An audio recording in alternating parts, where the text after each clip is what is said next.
Hello, and welcome back to my series on running Frog God Games, the Blight campaign setting. In my previous videos, I had talked about running the Levee Adventure Path, which is part of the book. If you have any sort of questions about that, feel free to take a look at those videos. Previously, I had referred to the Levee as Act 1 for my campaign. And so the videos, going forward, at least for the most part, will probably cover, what I'm now referring to as Act 2. Basically, what happens after the levee. The book leaves this kind of wide open. One of the things that they seeded in the adventure path is a brewing revolution between the poor people of Toiltown versus the aristocracy of the capital. And that's where I plan on taking my players, and have in fact been taking my players. So I wanted to talk a bit about that. So for someone coming into this video series for the first time, there's two ways to approach this. First is, did you run the Levee Adventure Path? If you did, each chapter has like little seeds of things that are going on in the background, things that the revolutionaries are doing. And these are things that I included when I ran the Adventure Path. I did this by publishing issues of The Raven. The ones in the book they were okay, but I actually redid them and did my own, providing a lot of that information. Some of the stuff they would have seen as they were traveling through the city. Other little bits of information they got from the Raven as the adventure, sort of continued. So the players were always aware of the divide between the poor folks of the city and the aristocracy. So when we got to later on in the campaign, they weren't surprised as this thing started to really develop. But, so a question you need to ask yourself is, did you run the levee? If you did, you can really see that stuff in there. You could also involve your players in it a lot more deeply if you want to. For my players, it was just something that was kind of going on in the background. But you could actually start introducing NPCs early and things like that, if you were interested in running sort of a revolution after the levee is completed. Another consideration is, how did you run the levee if you did? As you'll recall from my past videos, I got away from exactly how it was written. Specifically, I made the beautiful, rather than being this monster from the between, actually an angel who is looking to help the city. Now, how far she's willing to go to help the city will be one of the lingering questions in the campaign. But I set it up so that when the players came to the end of the adventure path and they needed to make a choice between siding with the beautiful or standing against her, my players had a real choice and they weren't sure what to do. And after some internal strife and debate, they ultimately sided with the beautiful. So this is going to be something to wonder. Will the beautiful be a player in your path going forward, or was she eliminated at the end of the levee? And then, of course, if you didn't run the levee at all, whether or not you want to borrow this aspect of it for your campaign. So my players ultimately sided with the beautiful. They saved her, or rather aided her. And she succeeded in completing her ritual, bringing the city of Casterhage into the between. This created an interesting opportunity for a revolution. If you read into the background of Casterhage, you've got the city itself, but they actually hold dominion over a lot of different areas of the Lost Lands, at least surrounding the Isle of Lamosis in which Casterhage sits. So they have a lot of resources in other places. So what the beautiful effectively did by pulling Casterhage into the between is she cut off the aristocracy in the capital from a large chunk of their resources. And one of the things I decided was that in sort of sequestering the city of Casterhage into the Between, she also broke the gates between Casterhage and the Between Dominions over which the capital rules. So they have a lot of resources already in the Between, but in other areas of the Between separate from the city. So in a lot of ways, this presents an opportunity for the revolutionaries. The city's a little off balance right now, in particular the capital. They're cut off from a lot of their resources.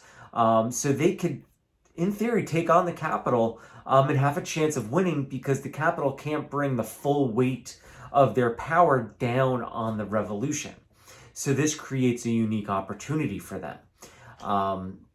And so this is something I played up to my players as we sort of transitioned into Act 2. Now, when you were getting to the end of the Levee Adventure Path, you meet a group in Toiltown called the Renders. And you ultimately end up going against and helping them in the fight against Threnody, the Between vampire that hijacked the portal the Beautiful opened and sort of threatened the city. So during this adventure, you actually get a chance to start building connections with sort of anti-establishment forces.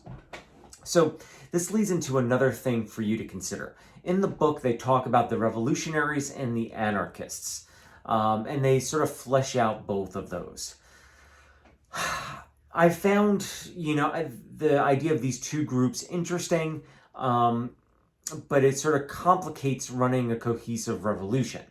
So the way I've approached this, they both exist. But as of right now, the revolutionaries and the anarchists really have a shared goal, which is stopping the rule of the aristocracy in the capital. And I essentially have the revolutionaries being the stronger or more prevalent force. I believe in the Levee. I think the Renders might have actually been a group of anarchists, but I decided to make them a revolutionary group. And so this gives your players a chance to first have a connection with the revolution. And when they save Toiltown by taking out Threnody, they gain some street cred with the revolution. So by the time you get to the end of that adventure, the revolutionaries, are now fond of the PCs, see the PCs as an ally, and sort of put out an invitation like, hey, eventually we may want to take on the capital. Would you like to join us? And so this provides the PCs their first real in to the revolution, at least if you're running the Levee path, sort of as written or close to as written. If now you could theoretically sort of make these connections happen earlier, introduce the Renders earlier, especially if your PCs have any real presence in Toiltown. My players actually did. They bought property in Toiltown. We're actually building a little bit of reputation for themselves with helping people in Toiltown, which actually influenced, the later chapter of the Levee. They didn't have to work as hard in order to find out what was going on because they had already built a reputation in the district. So this is a great opportunity to start really getting your players thinking about possibly being a part of the revolution. So when the Beautiful finally does what she does, and the city is in the Between, the revolution decides to strike while the iron's hot. They want to, make their move on the capital. And so they approach the PCs and invite them to take an active role in this. So this is where you have options. Your players could choose to join the revolution. Your players could decide to just bail on the city altogether and just try and find a way out of the Between. So, your players aren't necessarily locked into anything at this point. They could also decide to pursue something altogether different. Meanwhile, this stuff might just continue to happen in the background. My players did decide to join the revolution, and so now I had to create something from scratch. Um, the levee provided a lot of nice seeds, a lot of, sort of general ideas. But, fighting against the capital, is not going to be an easy thing. So how was this going to break down? So I decided to sort of break the revolution down into four main stages. The first stage is preparation. The things that they have to get done first in order to have a viable shot at taking on the capital. What I saw as stage two was securing Toil Town. Really, expelling capital influence from Toil Town. Now, if you take a look at the map for Casterhage, Toil Town sits south of the Lime River. And along with Toil Town is the Great Docks and the Artist Quarter. Also bearing in mind the Jumble, which is sort of part of south of the Lime, is part of Toil Town. But you have these three main areas. And so I viewed stage two as them securing Toil Town as well as securing south of the Lime. Essentially taking the docks and taking structures within Toil Town, and then finally assuming control of the Artist Quarter. My idea was that in order for them to effectively be able to take on the capital, they couldn't have these areas of vulnerability where the capital could easily try and infiltrate or siege Toil Town. Not that they can't, but this would make it more difficult for them. So those are what I saw as the two initial stages, and the ones that I've actually had a chance to initiate with my players. The later stages, stage three is what I sort of think of as advancing on the capital and eventually sieging the capital. And then finally, stage four involves Demorial, the devil who's been orchestrating things behind the scenes.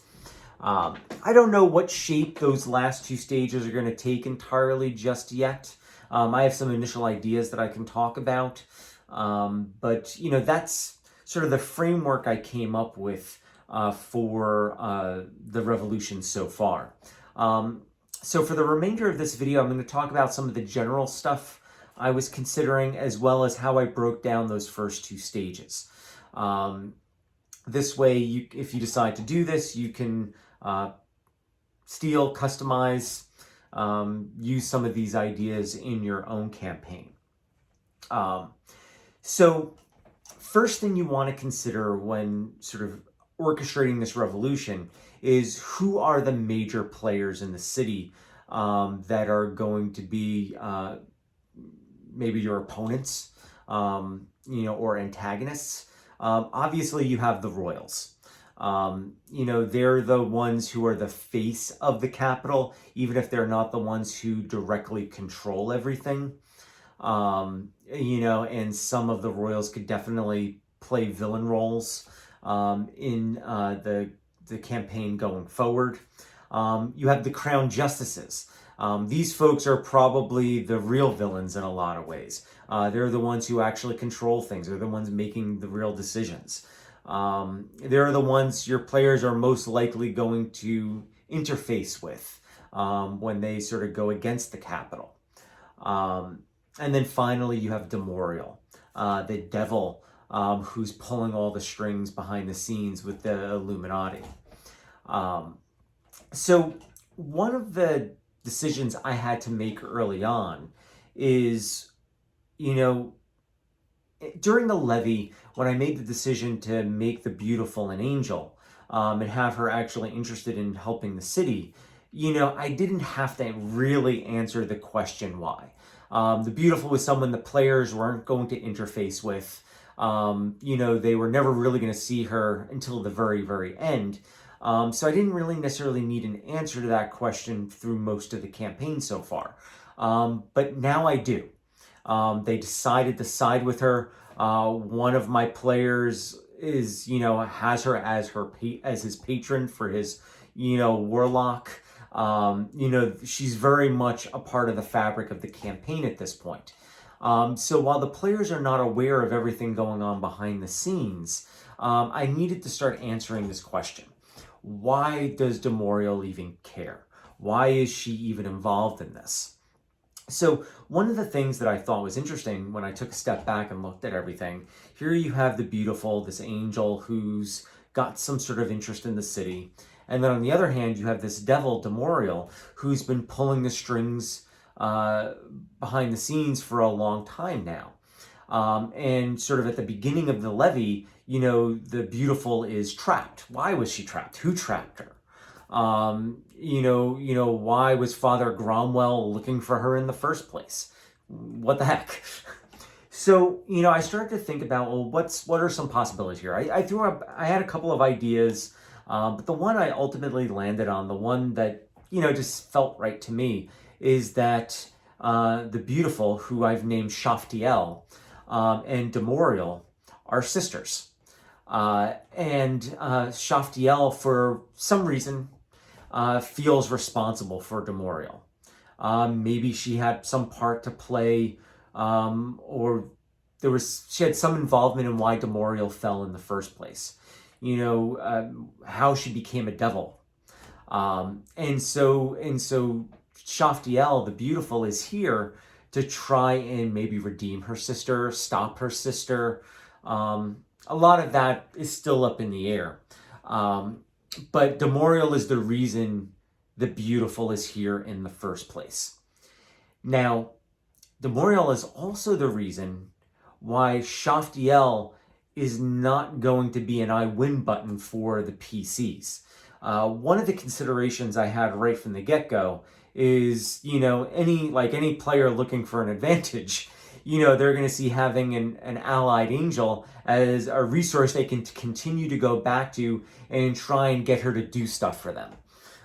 Go take care of this enemy, go do that, go use your all-powerful angel powers and do X, Y, and Z. So, one of the things I did right from the go is have, the beautiful sort of communicate to them that, no, when I finally act, I need to pick my time and moment carefully.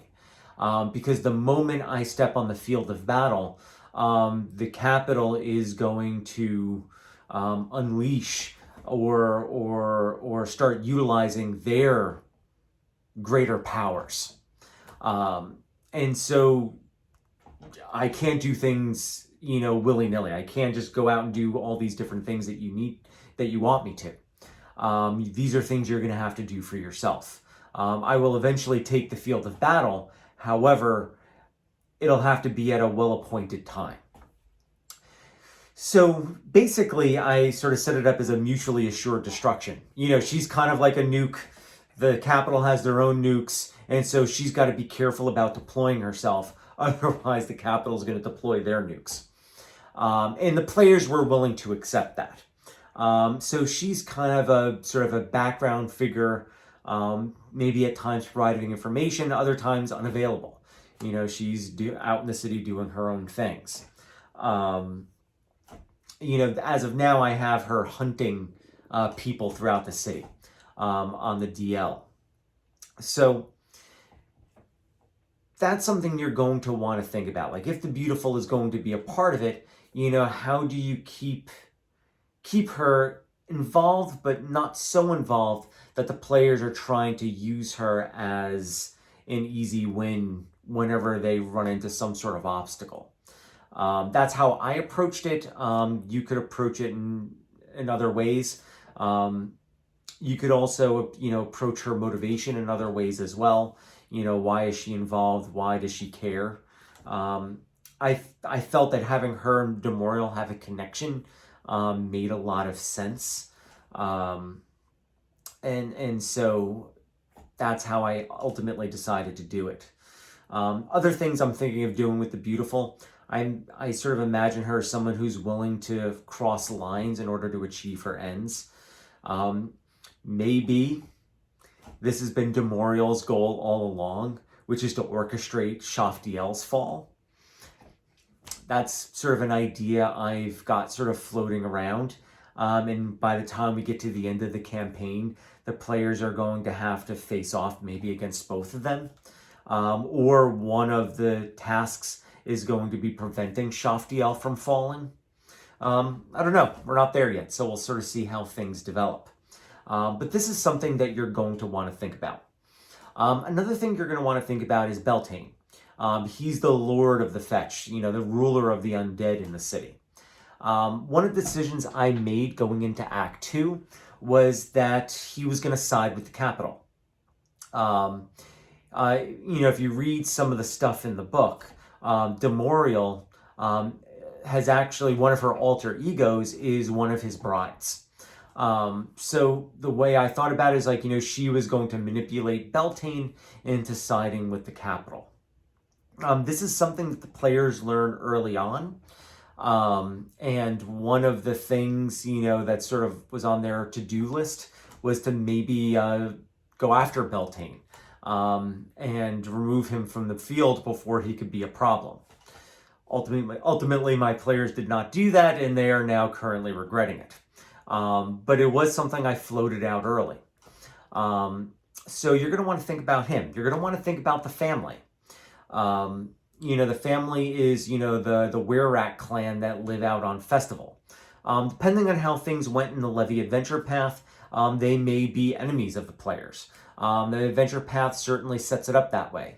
My players were very crafty, and the family never found out about the players undermining them. So they were actually already allies to the players going into Act 2. But the family and the fetch presents sort of an interesting sort of dilemma for the players. One of the things about a revolution is a revolution needs allies. And a lot of different people in the city that the players and the revolution may want to ally with have strong feelings about either the fetch or the family. Some see the fetch as a scourge that needs to be opposed. Given that the fetch are currently allying with the capital, they are very sensible allies to have. But they may want some allies that are not at all friends with the family. And so the players may finally need to make a decision on the family. Are they going to continue to be allies, or are they now going to be opposed to one another? My players continue to not pick a side, and using some trickery and some elaborate plots, actually set up the family and fetch to be at odds with one another. Though that may backfire a little bit, considering, the Were-Rats are going to have to replenish their ranks as the fetch kill more of their rats. So they're going to have to do a recruitment drive, which the players may not be too in favor of. So just some interesting stuff you might have to deal with going into an Act 2. Another interesting player here is the Guild, the Thieves Guild. As you know from taking a look at the book, the Guild is something of a force of good within the city, even though there are some major lowlifes who are a part of it. But they are not always on the same page as the aristocracy. They very frequently are helping the low people of Toil Town. But they are not one unified force. The guild is very, very factional. And so some factions are going to be all for the revolution. Other factions might be more for the status quo. And so this is something your players may want to get involved in. A unified guild would be a really strong ally for the revolution. A divided guild could be problematic. So depending on your players and what their interests are, getting involved in guild politics may be an interesting avenue of adventure for them. So that's something you might consider doing. So these are some general considerations. What I want to get into now is some of the stuff that I started to do and sort of break down for my players going into things. So now if you ran the Levee is very much an adventure path. I wouldn't say it's a railroad because, there's so many different ways you can approach things, and the way I allowed my players to approach it was very open-ended. There was definitely a story for them to follow, but how they chose to engage it and follow it was always up to them. The way I've approached Act 2 is a little bit more sandboxy, but not. So when they decided to join the revolution, we first had to come up with a base of operations. So the Great Black Bell of East Ending within Toiltown was already sort of a revolutionary sort of headquarters, and so I decided to go with that. Various NPCs that they had met along the way that would be involved in a revolution became part of the inner circle. I introduced a leader of the revolution. The players of themselves were brought into the inner circle. And so, along with the revolutionaries, they were able to start setting goals. So this is where I asked the players, like, okay, revolution's happening. What do you think we should do first? And this is where I gave the players a chance to start brainstorming things that they might want to do. The revolutionaries also threw out ideas of things that they thought would be helpful. And so a list was compiled of things that they needed to do in order to prepare for taking action against the Capitol. And so I created a little quest board for them and had all the things that they came up with, the things that the revolutionaries came up with, and the players got to pick and choose things that they themselves wanted to do, things that they wanted to delegate, and then things that they didn't pick or delegate, the revolutionaries would just take upon themselves to do. So this is where you can make a choice. You can have the players get involved in all the little minutia of the revolution, and especially the more preparatory phases, or you could break it down. Now, if you are starting this revolution from scratch, meaning you didn't run the levee, and this is the beginning of your campaign. At this point, my players were already level 6 or 7. They'd already been playing in the campaign. I kind of wanted to get them right into the action. So I didn't want them to get too bogged down with all this preparatory stuff. Preparatory stuff isn't exactly action-packed and fun. It was a lot of role-playing, a lot of politics, talking to different people, generating alliances. If you've got players who really like politicking, this might actually be a really good fun section of the campaign for them. So you can lean into this a little heavier. If you've got players who are more interested in just getting to the action, you can go that way as well and sort of speed up this section of the campaign. But some things that I saw as initial goals that they were going to need to do is, one, they were going to need to make alliances. They were going to have to make alliances with helpful factions within the city. So that was one of the first things I had them doing. One of the next things I had them doing is that they needed to secure supply chains.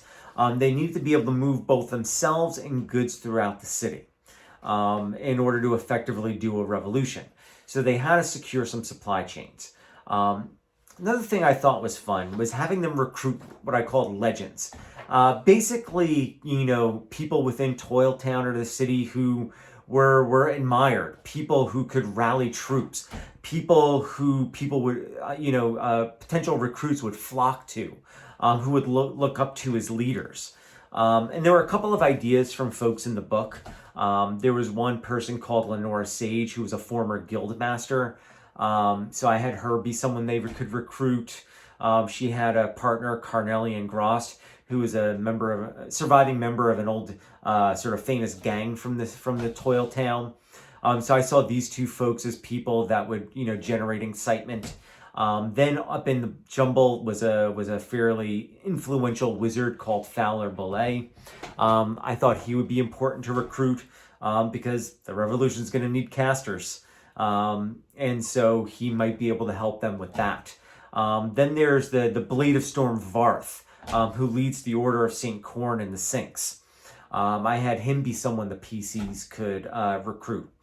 He could provide some muscle as well as training to recruits. So I had him be someone that they could try and get.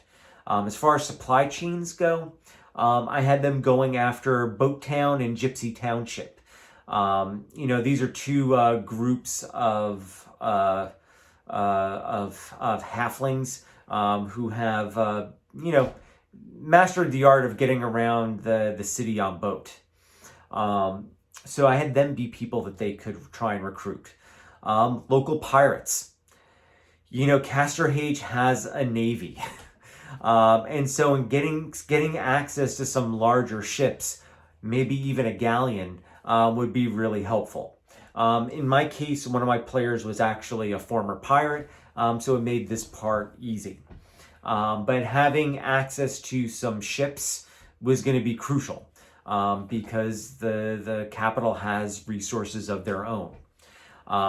So this is some easy stuff for them to do. One of the other things that was suggested during this stage that the players actually did not do was trying to make some inroads with enemies of Beltane. One player suggested going for the head, trying to take out aristocracy leadership. At this stage, that was deemed improbable.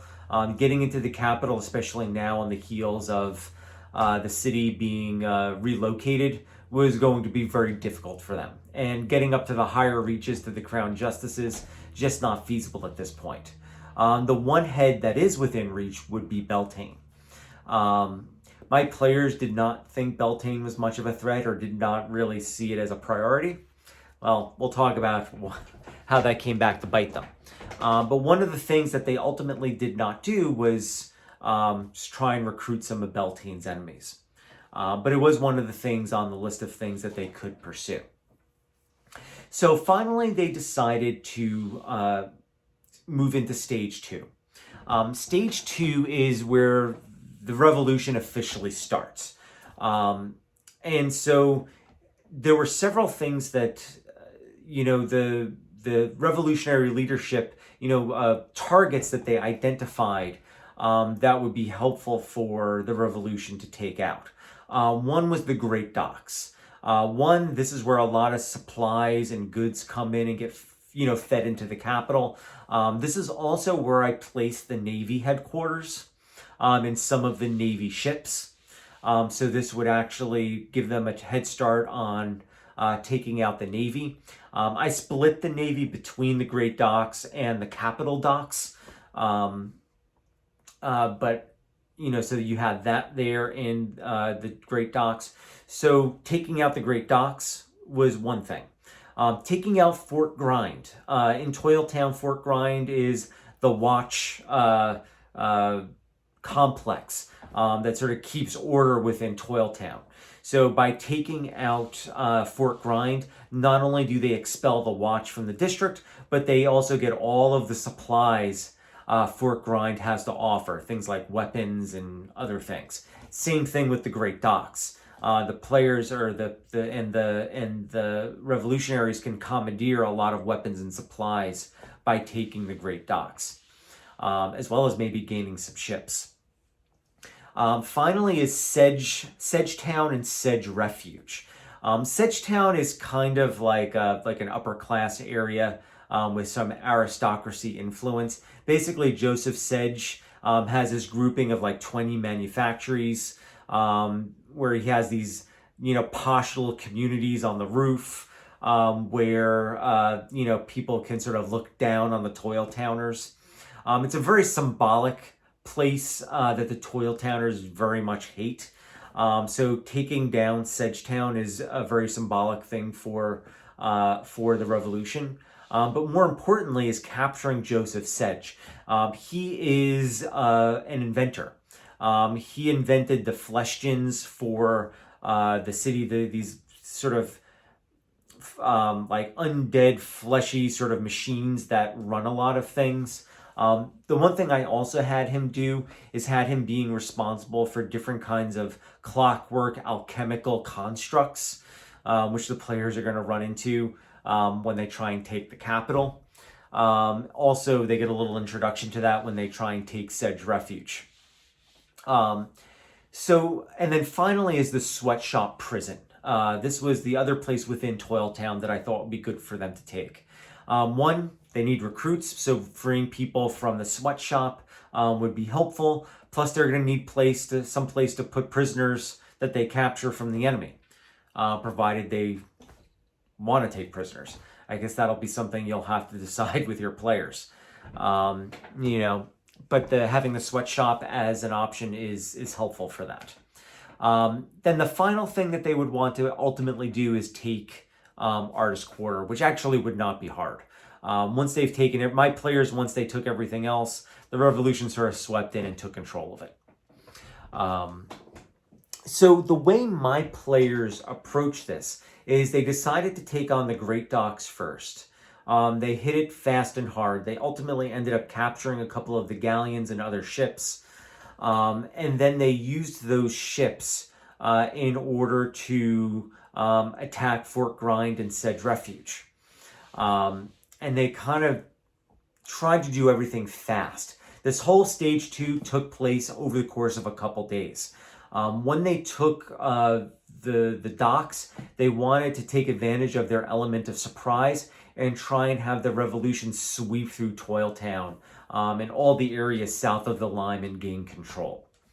And ultimately, my players were effective in doing that. And so, thus ended stage 2. But this was where the capital was finally able to have a response. And this is basically where I'm at right now in my campaign with my players. So the capital has access to a monster warship. Basically, you know, like an old man of war, if you think about like, you know, sort of old pirate ships. So like a galleon, but on steroids. So the way I did it was, you know, they are celebrating after succeeding in taking down all these things within Toiltown and south of the Lime. And then late one night they hear thunder. This rumbling thunder. And then cannonballs start raining down on the district. The man of war, along with the remaining galleons from the Navy, rain down fire on the district. So at this point, my players were all in different parts of the district. They actually weren't together. And so, you know, so we're able to sort of play out sort of where they were, what was going on, you know, when this death came raining down. And then just as the smoke is starting to sort of diminish, you know, and the screaming and fear is starting to take hold. You know, people are injured, buildings are on fire, people are yelling for help. It's just carnage around them. As the players are just starting to absorb all of this, coming up from the sewers are Beltane's Fetch. Zombies and ghouls start tearing into the district. And so my players now have to, one, help who they can, start fighting the undead, and trying to get to a rally point. The logic here being that the revolution, when they decided to embark on a revolution, would have prepared for the eventuality that the capital was eventually going to respond to their aggression. So they would have been prepared for a siege, at least in theory. They may not have anticipated it coming in this form, but they would expect it. And so they would have had rally points. And so right now in my campaign, my players, you know, we got to sort of role play different things for each of them trying to sort of fight their way to a rally point, eventually getting back together, and then seeking out, you know, pockets of undead that they can sort of try and destabilize the controlling influence. So basically, I had, you know, undead who can control the zombie horde. You know, so they were going to go after the leadership. And so that's kind of where we're at. And that's where I'm kind of in between stage 2 and stage 3. They're sort of now dealing with capital reprisals, you know, in the aftermath of the things that they've done. I'm now starting to think ahead to things that they might try and do.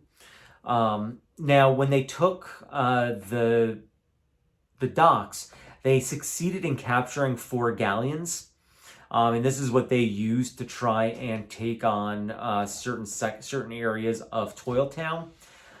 I'm now considering the possibility that they might try and lay siege on the capital, because if you look at the map, the capital is essentially on the water. So they may try and do the same thing. I'm actually hoping they try that. It's exactly what the Crown Justices are hoping those foolish revolutionaries will do. Because they know exactly how to fight that kind of fight. So should the players be foolish and try and go for a direct attack on the capital from the river with their galleons, they're gonna suffer an air attack. One of the defenses that the capital has is the Manticorai regiment. It's a regiment of Manticore and Manticore riders, and yeah. While they may be equipped to handle a sea battle, though they probably don't want to go up against the man of war at this point. They're not going to do so hot against an air attack, especially ones that take out their sails. And then when they're floundering in the water, the man of war is going to take to the river, and they're going to wish they hadn't done it. This is war. And in war, you got to make smart choices. And going for a direct approach against a superior force is not a smart choice. Now, my players may elect not to do that. If they're smart, they won't. But if they do, well, they can say goodbye to some of those ships they just captured. Or they might get extremely clever and do something completely unexpected and turn the tables on the capital. Maybe. Who knows? I guess we'll see. And so that's where things are right now. I have a minor roadmap for part 4 right now. The next main objective that would make sense would be them taking Town Bridge. The Town Bridge is the heart of the military for the city.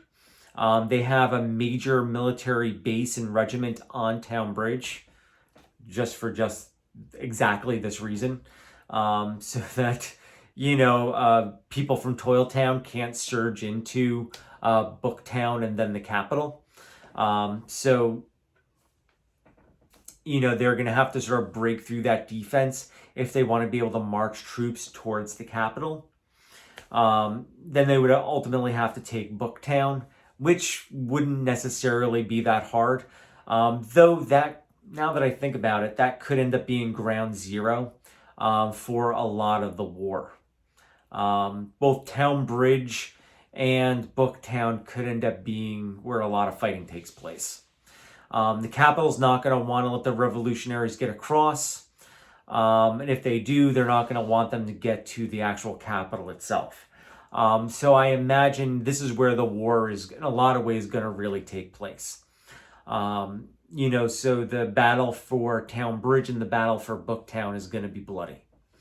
The other thing that I'm thinking about doing, with the carnage that's taking place right now in my game, with the Man of War bombardment as well as the fetch sort of bombardment, the players are now going to have to deal with Beltane. So I think the very next thing is going to be them sort of finally making allies with his enemies and then trying to take him out.